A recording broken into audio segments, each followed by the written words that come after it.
Coming up on this week's show, did BC's former Liberal government deliberately ignore a police report about crime and corruption in BC's casinos? Global's investigative reporter Sam Cooper tells us what he's uncovered. Plus, Andrew Weaver quits the Green Party to become an independent. Where does that now leave the Greens? Welcome to Focus BC with me, Sonia Deol. We start with, though, how it's been a bitterly cold week for everybody, but for the homeless, it's been even more of a challenge. People in the tent city at Oppenheimer Park did request a warming tent. That was refused by fire officials because of safety concerns.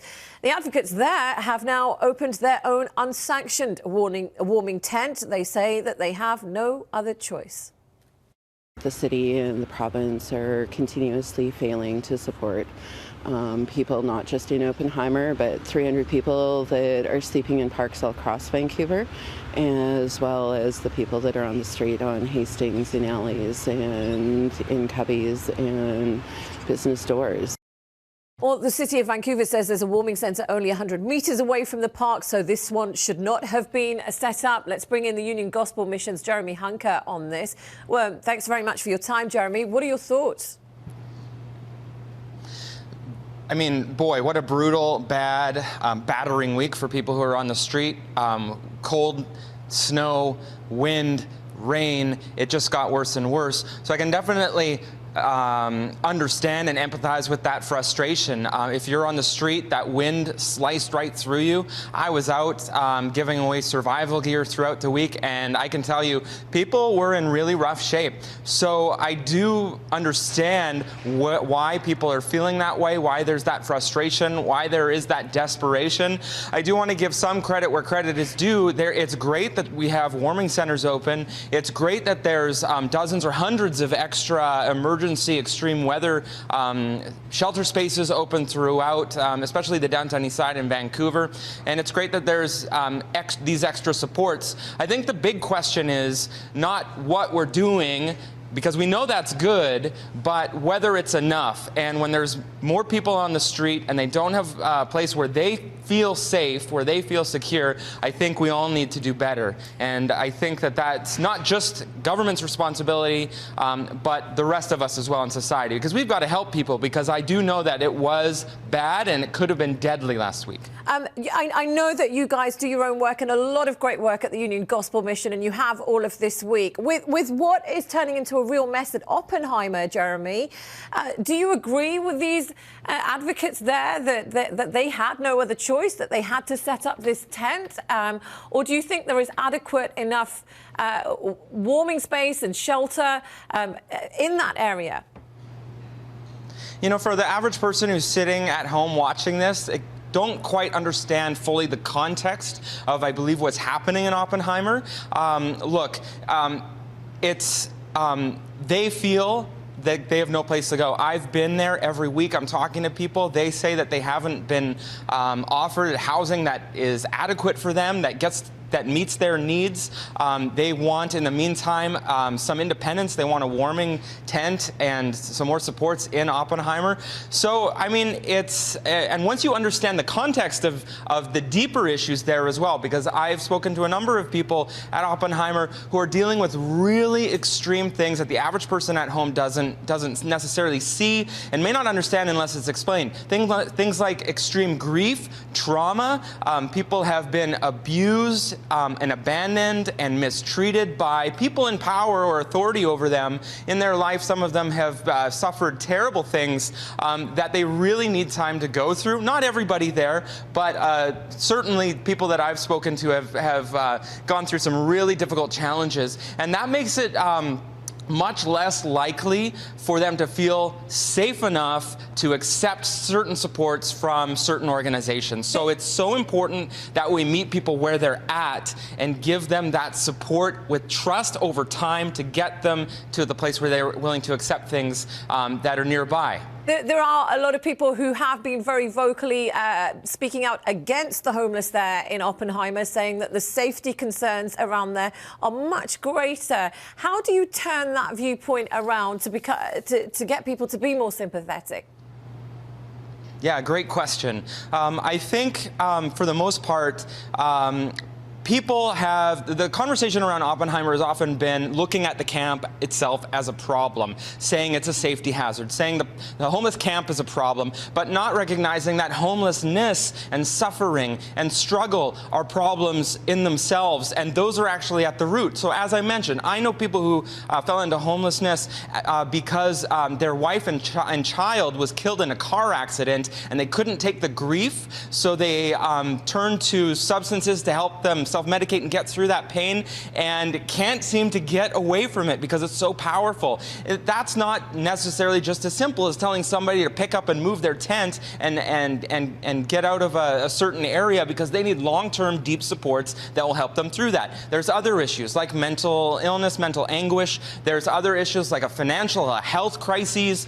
These things are stacked upon each other, and that's why it's so complex and complicated. And I believe that when the average person starts thinking about the homeless person, the individual who's experiencing homelessness, rather than simply the camp itself as a problem, that's when that sympathy really sinks in. Right. A light goes on, people get it, and that's when they're like, okay, we need more supports to help. And that's better long-term, not just for the homeless, but also for us, because homelessness takes a terrible toll on our healthcare system, on our emergency supports, on our financial system, our governments. We need to do better as a society. And just very briefly, in regards to the comments made from the advocates within Oppenheimer, right now, the province and the city is letting people down, not just in Oppenheimer, she said, also people around Hastings, in doorways, or that whole area that you covered too. Do you agree with that? Yeah, wow, what a question. I think that people who are homeless, who don't have a place to go throughout the region, are not getting the supports that are adequate enough right now. And I'm not putting that blame at the foot of the province or of the city. I'm putting that culpability on all of us, myself included, because I think we need to do a lot more. There are great efforts, modular housing, love it. The extra shelter spaces, love it. But we need to do a heck of a lot more, because there are thousands of people who are homeless. There are hundreds of people who are outside being beaten and battered by the cold weather and fearing for their lives in some cases. So okay. I think our region isn't doing enough. I think we can do better. All right, Jeremy Hunker from UGM, thank you so much for your time today. Let's bring in Keith Baldry and Richard Zussman from Victoria for a quick word on this. What do you make of what's going on? It's a real mess, and we're not quite sure who's in charge of Oppenheimer right now. Yeah, good question. I think Jeremy made some really good points. This is a very complex issue. There's all sorts of multifaceted levels at play here. And also the issue of jurisdictional control is an interesting one, because I think it's long been the view of provincial governments that homelessness is largely a municipal government problem. And so you don't see provincial governments really being, I think, taken to task for what they're spending or not spending when it comes to tackling homelessness. Municipal councils, I don't think, are equipped enough, both financially and in terms of expertise, to deal with an issue that's really emerged as a much bigger issue than it was even a decade ago. So Vancouver City Council keeps getting asked questions about Oppenheimer Park, but you don't see those same questions put to the provincial government, because I think a lot of people see it as a city problem rather than as a provincial one. One important thing to note, though, Sonia, is this provincial government seems sympathetic about this homelessness issue. We had a similar camp here in Victoria that went on for a long time, and Mayor Lisa Helps went to the province and said, we need some money in order to provide housing, and that money got there pretty quickly. So that's one way that the provincial government can't help. If municipalities say, we need more options to house these people, can you help us? And this provincial government seems willing to do that. But the larger issue in terms of policing and the authority around the jurisdiction, that, as Keith mentioned, is up to the municipalities. Yeah, and I'm not quite sure with this issue of the warming tent that's been set up, regardless of what the park board has said and fire officials, this question of who's in charge. I mean, effectively, the activists are doing what they want to do. Well, you've got another issue in Vancouver that is not in play other jurisdictions, is you've got a park board in Vancouver. Right. There's no other park board anywhere, as I know, in the province. And you've got this trading off between the park board and the city council. And it seems to be the park board in charge. And you got to wonder at the end of the day, should a park board be in charge of something so serious as this? All right. Well, listen, we're going to leave it there for now, but a huge find from Global's investigative reporter Sam Cooper coming up next about BC casinos and corruption.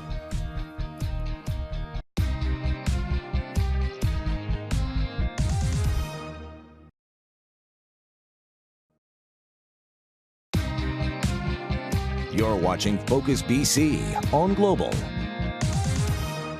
Welcome back. Well, it is a long list of stunning allegations in a police report from a decade ago about corruption and BC's casinos, which seems to have been ignored at the time by the previous Liberal government. Let's bring in Global's investigative reporter Sam Cooper, who broke the story this week. Sam, it's quite stunning what you found. Absolutely. This was a report from 10 years ago, and to break it down, this was an RCMP anti-illegal gaming unit. They only had jurisdiction in BC's system to look at illegal casinos. And so really that was the point of this report. The officers were saying we need to expand our mandate and look at BC Lottery Corporation casinos because elite organized crime is operating in both illegal casinos on one hand and the government casinos on the other. Basically, the report says they were running a dirty money loop between these casinos. The government casinos were helping criminals to launder their money from the illegal casinos. It points to bulk cash drug money laundering transactions and really horrific violence. We're talking about BC's government was warned in this report that it looks like there's human trafficking from Asia, women with gambling debts in Asia being brought to British Columbia and forced into prostitution to pay off those debts. Many murders, many extortions, all linked to casino loan sharking, illegal casinos, money laundering. There were even cases where children were thrown in the trunk of a vehicle at gunpoint and told that their father owed a casino criminal $300,000. A woman was warned she'd be killed, her house burned down, her business destroyed if she didn't pay back $300,000 that the loan shark said was due because of her gambling debts at River Rock Casino. So we can go on, but it just pointed to the most horrific crime and all tied to organized crime in BC casinos. So, and how did this come out now, Sam? The report in little pieces and bits, it's known about that this report was filed in 2009. Again, the context is the unit is asking for jurisdiction to expand, go from about 3, 4, 5 members up to 26, get a lot more resources, and be able to go into lottery corporation casinos. The government said, no, you're not having those resources, and in fact, you're not an effective unit. We're going to disband you. So it's been a big mystery in BC for 10 years. Why was this unit disbanded? I knew the report was there. I used freedom of information law to dig deeper and deeper, narrow down to where this report in its more full form was. And when I got it, frankly, I was shocked because the most serious allegation, in my view, is that a figure connected to Asian organized crime was allowed to buy into a BC casino, and a BC government employee that was responsible for vetting this investor knowingly allowed it and then took a job in a casino.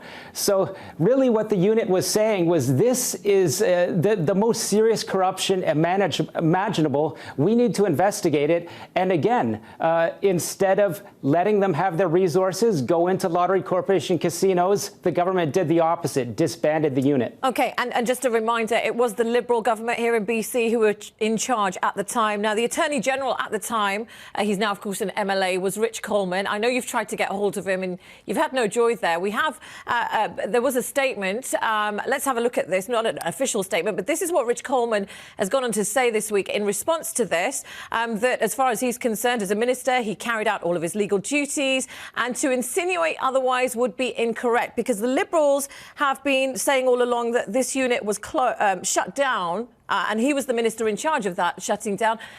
It was done because this unit was seen as inefficient, Sam. Can you buy that argument? Once we talked to the experts, I shared the details of the report with them. A former Crown prosecutor, a former deputy director of FinTrack, that's Canada's anti-money laundering agency, they were stunned by the allegations. Explosive. They said, when you look at these warnings, it's hard to believe BC's government could be warned of this and not investigate these allegations and, in fact, do the opposite and disband a unit that wanted to look at get him. So I can't believe the rationale that the unit was ineffective. Maybe it was understaffed. Maybe it wasn't getting the resources it needed. But it just doesn't wash to say that we thought that this unit wasn't doing its job. The unit was asking to do its job. OK, we know that there is an inquiry that's starting in the spring, the Cullen inquiry, that's going to be looking into this. Do you think what you found needs to factor into that? Certainly, the experts we talked to said these are new allegations. Again, yes, the report is 10 years old, but no one has ever seen these details, these stunning details of alleged corruption. And if you think about it, we're talking about the Vancouver model, underground banking connected to mainland China, narco drug monies being washed in casinos, and now we're talking about Asian organized crime owning potentially a piece of a casino. So these are new allegations. The casino wasn't named. The government employee wasn't named. Certainly, I believe that the inquiry has to have those kind of details. Which was the casino? And was there the most serious form of corruption that occurred in British Columbia? This is the mandate of the inquiry. So I believe they need to look at these new details. All right. Well, thank you very much for breaking all of that down for us. Investigative reporter for Global News, Sam Cooper, thank you. I am now going to go to Victoria and bring in Keith and Richard on this. These are quite some allegations in this report, if they are all true. What do you make of the Liberal response on this so far? Well, Rich Coleman's response, or his lack of response, is more than a little troubling, Richard. I think we've been keeping an eye on the Rich Coleman watch, wondering if he's actually going to seek re-election. I have my doubts whether he's going to seek re-election. I think there's people in the caucus would like to see him step down, even presumably before the next election, potentially. This is another black mark on the Liberal record. They don't need more of these things. It's just every time you hear about money laundering, it just brings out another skeleton in the BC Liberals' closet. And Coleman has given a lot of time to respond to these. This is not the first story that Sam Cooper has done that brings forward allegations against Rich Coleman. And he has turned down, Sonia, every single opportunity to explain the decisions he made. But he's not going to have that opportunity anymore. He will no doubt be called to testify before the inquiry. There will be a lot of questions put towards Coleman. When I asked him about this when the inquiry was announced, he said, bring it on. I'm ready to get all the speculation out of the way and get down to the truth, and I've done nothing wrong. It's going to be highly anticipated. The other important thing to factor in here as well, Sonia, is the role the BC Liberals will play in helping the inquiry. We heard from leader Andrew Wilkinson this week saying that he's already working with the Deputy Attorney General to get cabinet documents from when they were in power and present those to Austin Cullen, the commissioner. The question is, who's actually going to determine which documents get into the hands of the commissioner? That could be something that's controversial because people want to ensure that all the most important documents are before the inquiry. But no doubt the current government is going to push for everything. This is the response from the now Attorney General, David Eby. I think anyone that reads the report about kidnapping, extortion, organized crime involvement in casinos, their immediate instinct wouldn't be to disband the policing team. It would be, should we be providing more resources? What's going wrong here? How do we fix this problem? Do you expect any heads to roll at the end of the day? Well, a lot of the heads that were active back in 2009 have already left the scene, whether it's the BC Lottery Corporation or various other agencies. The political players at the time, Rich Coleman is still of course, in his MLA position. One thing to keep in mind, though, Sonia, even though Austin Cullen's commission has the power to subpoena people and compel testimony in front of them, we've seen numerous examples in other public inquiries where potential witnesses, what's called lawyer up, and have their own lawyer, funded by taxpayers, by the way, defend them and potentially even block testimony. So it's not just a snap of the fingers to get people in the witness stand here. Austin Cullen's going to be very interesting how much work he can get done in a relatively short time frame. He's got a big mandate. It goes well beyond casinos. We're talking real estate, luxury cars, all sorts of things he's got to look at, and I'm not sure he can get it all done in that short time frame. It's a good point. Sorry, I'm going to cut you short there just for a second, Richard, because we are going to speak about Andrew Weaver. He's announcing he's quitting the Greens to sit as an independent. We've got to get that in before the end of the show. Where does that leave the Greens? We'll be back in a couple of minutes.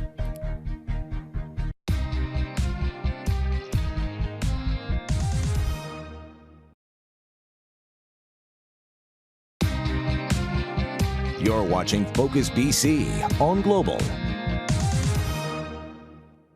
I had the opportunity to speak with Premier Horgan to reassure him and reaffirm that our commitment to CASA and to ensuring the stability of the minority government.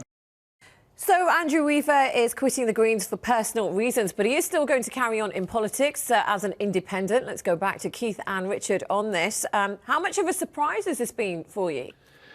Well, Andrew Weaver's been unhappy, I think, for some time. He's been frustrated. There seems to be a growing estrangement between him and the other two caucus members, and it resulted in Weaver leaving the caucus. He's still a member of the Green Party, but he's also now has to deal with a very serious family illness that's going to take up all his time. So he didn't want to be beholden to caucus meetings, right, committee meetings, obligations that would come with potentially being a caucus member. So he's stepping away from that permanently. He's an independent member now.